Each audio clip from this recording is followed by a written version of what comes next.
নমস্কাৰ মৰমৰ ছাত্ৰ ছাত্ৰীসকল মই প্ৰাঞ্জল আৰু তোমালোক আটাইকে ই কক্ষালৈ স্বাগতম জনাইছো ছাত্ৰ ছাত্ৰীসকল যোৱাটো ক্লাছত আমি শিকিছিলো ভিন্ন প্ৰকাৰৰ দশমিক ভগ্নাংশৰ বিষয়ে দশমিক সংখ্যাৰ বিস্তৃত ৰূপৰ বিষয়ে দশমিক সংখ্যা এটা কেনে ধৰণে পঢ়িম বা কেনে ধৰণে লিখিম তাৰ বিষয়ে আজি আমি ইয়াৰ ওপৰত আধাৰিত প্ৰথম অনুশীলনীটো কৰিবলৈ চেষ্টা কৰিম তেনেহলে আহাচোন ছাত্ৰ ছাত্ৰীসকল আমি অনুশীলনীটো কৰিবলৈ চেষ্টা কৰো আহা তেন্তে অনুশীলনী 11A ইয়াত চোন প্ৰথম প্ৰশ্নটো দিয়া আছে আমাক কি বুলি যে দশমিকত লিখা কিহক দশমিকত লিখিব লাগে 25 সহস্ৰাংশ 25 সহস্ৰাংশ মানে 1000 ভাগৰ 25 ইয়াক যদি আমি লিখো 1000 ভাগৰ কি লিখিম 25 বুলি লিখিম নে আৰু 1000 ভাগৰ 25 বুলি লিখিলে ইয়াত চোৱা প্ৰথমতে আমি 25 টো লিখি লৈ একৰ পিছত কেইটা শূন্য আছিল তিনিটা শূন্য আছিল আৰু তিনিটা যদি শূন্য আছিল তেতিয়া হলে কি কৰিম আমি তিনিটা ঘৰ আগত দশমিক দিম মানে এটা দুটা আৰু কি কৰিম ইয়াতে তিনিটা হৈ গল ইয়াত আমি দশমিক দিম আৰু ইয়াতে 0.025 হৈ গল ইয়াৰ উত্তৰ ইয়াক আমি দশমিকত লিখি দিলো আহাচোন তেনেহলে ছাত্ৰ ছাত্ৰীসকল তাৰ পিছৰ প্ৰশ্নটো কি দিয়া আছে চাও আমি ইয়াত চোৱা 13 অযুতাংশ 13 টো প্ৰথমতে 13 টো লিখি লোৱা 13 টো লিখি লৈ অযুত মানে একক দশক শতক হাজাৰ অযুত বুজি পাইছা নহয় অযুতত একৰ পিছত কেইটা শূন্য থাকে চাৰিটা শূন্য থাকে এতিয়া এই 13 অযুতাংশটো কেনে ধৰণে লিখিম চাওহাচোন প্ৰথমতে আমি 13 টো লিখি লম কেইটা শূন্য আছে একৰ পিছত চাৰিটা শূন্য আছে গতিকে চাৰিটা ঘৰ আগত আমি দশমিক দিব লাগিব 1 2 3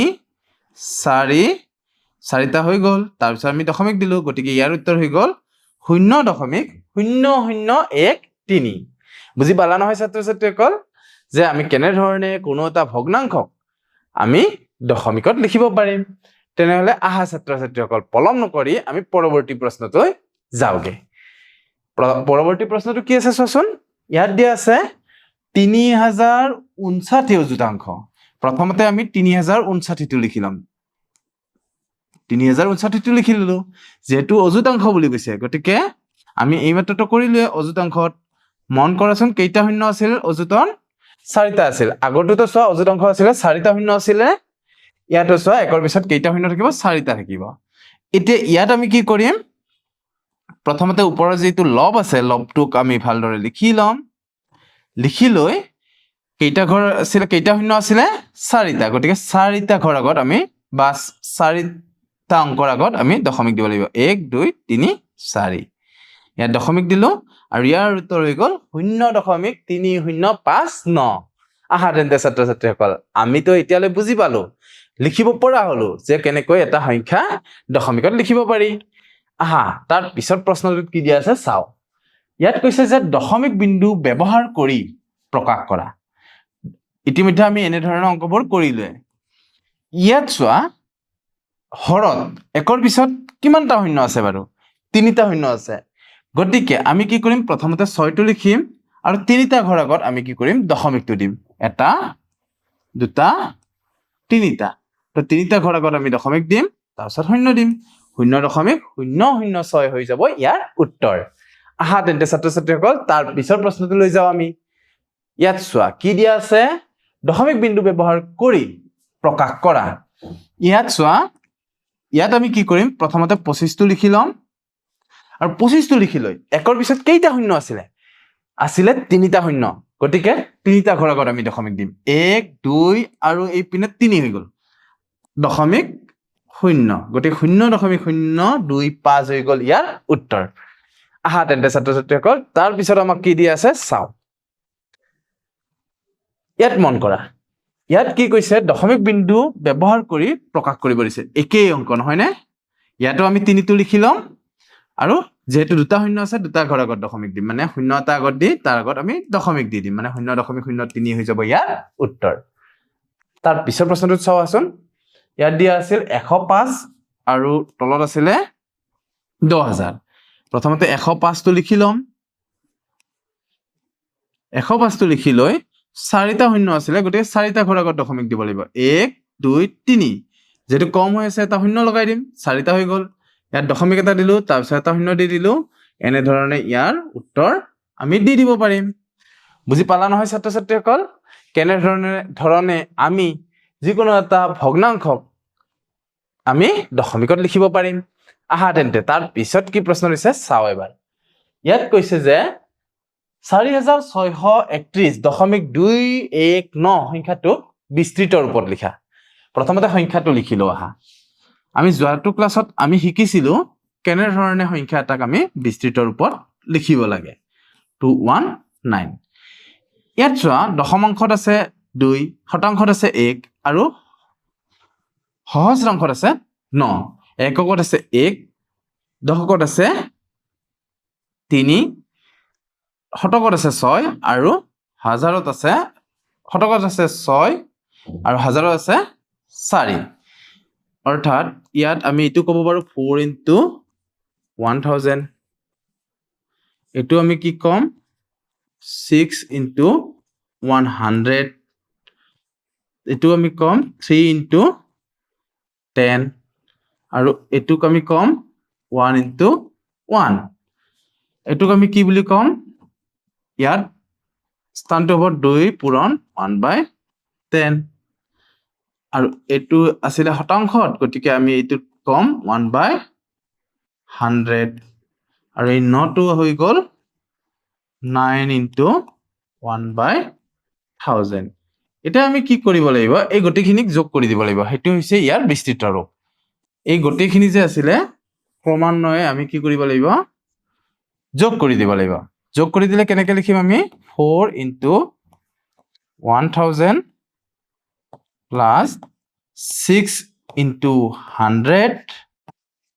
plus 3 into 10 plus 1 into 1 plus 2 into 1/10 plus 1 into 1/100 plus 9 into 1/1000 আৰু এইটো আমি এনেধৰণেও লিখিব পাৰো 4 into 1000, 6 into 100 plus 3 into 10, 1 into 1 plus কি আছিলে 2, এইটোত লিখিব পাৰো 2/10, 2 1 গুণে 2 plus 1/100 plus 9/1000 বুলি লিখিব পাৰো। তো এনেধৰণে আমি ইয়াক বিস্তৃত ৰূপত লিখিব পাৰো। তেনেহ'লে ছাত্ৰ ছাত্ৰীসকল আহাচোন তাৰ পিছৰ প্ৰশ্নটোত কি দিয়া আছে চাওঁ। ইয়াত দিয়া আছে যে তলৰ দশমিক সংখ্যাকেইটাৰ অংকবিলাকৰ স্থানীয় মান নিৰ্ণয় কৰি বিস্তৃত ৰূপত লিখা। ইয়াত চোৱা আমি ইতিমধ্যে এনেকৈ তালিকাখন বনাই লৈছো আৰু তালিকাখনৰ হিচাপত আমি এতিয়া মানবোৰ বহাম। ইয়াতে দশমিক বিন্দুৰ ঠাইত দশমিক বিন্দুটো দিয়া, তাৰ সোঁফালে দশমিকৰ সোঁফালে কি আছিলে 2 আৰু 8, মানে দশমাংশত আছিলে 2, শতাংশত আছিলে 8, এককত আছিলে 3, দশকত আছিলে 4 আৰু শতকত আছিলে, ইয়াতে শতক বুলি লিখা, শতকত কিমান আছিলে 5। তো এনেধৰণে আমি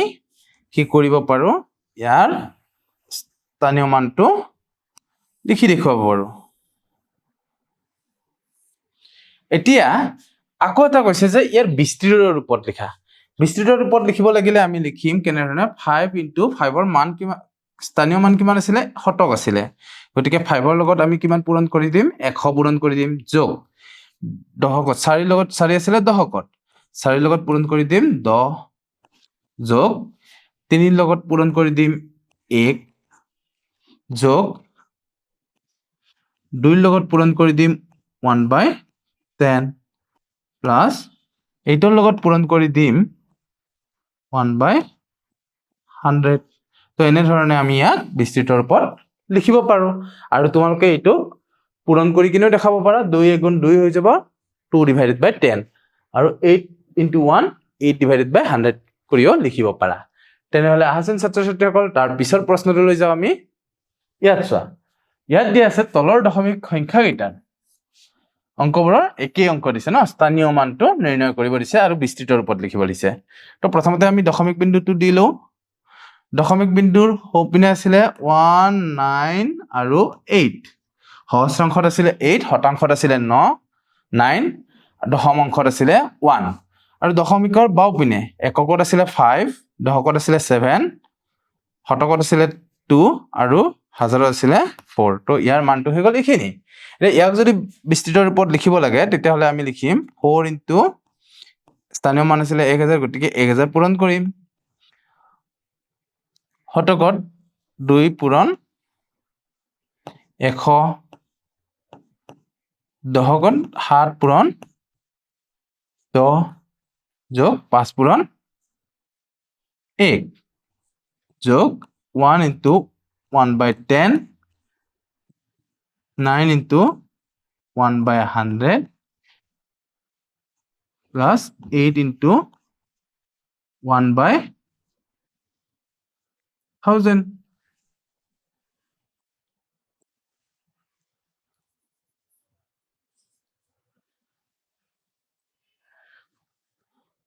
plus 8 into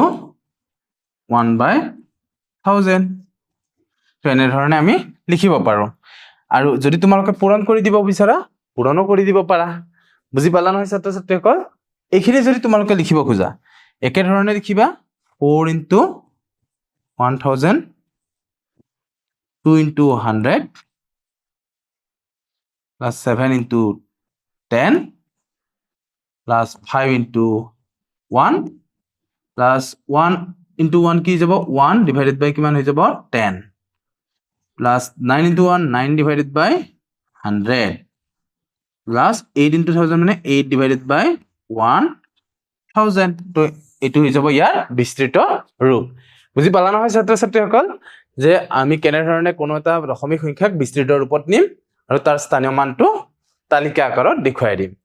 তেনেহলে তাৰ পিছত আমি দুটামান উদাহৰণ কৰো আহা ইয়াত চোৱা ইয়াত কৈছে তলৰ বিস্তৃত ৰূপত লিখা সংখ্যাটো দশমিক সংখ্যাত লিখিব দিছে প্ৰথমতে দশমিক বিন্দুটো দি লোৱা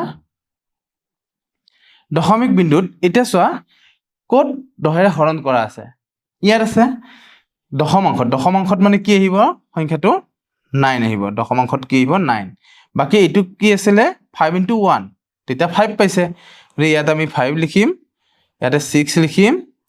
আৰু এটো 3 লিখিম কাৰণ এটো 300 টো আমি কি লিখিব পাৰো 3 into 100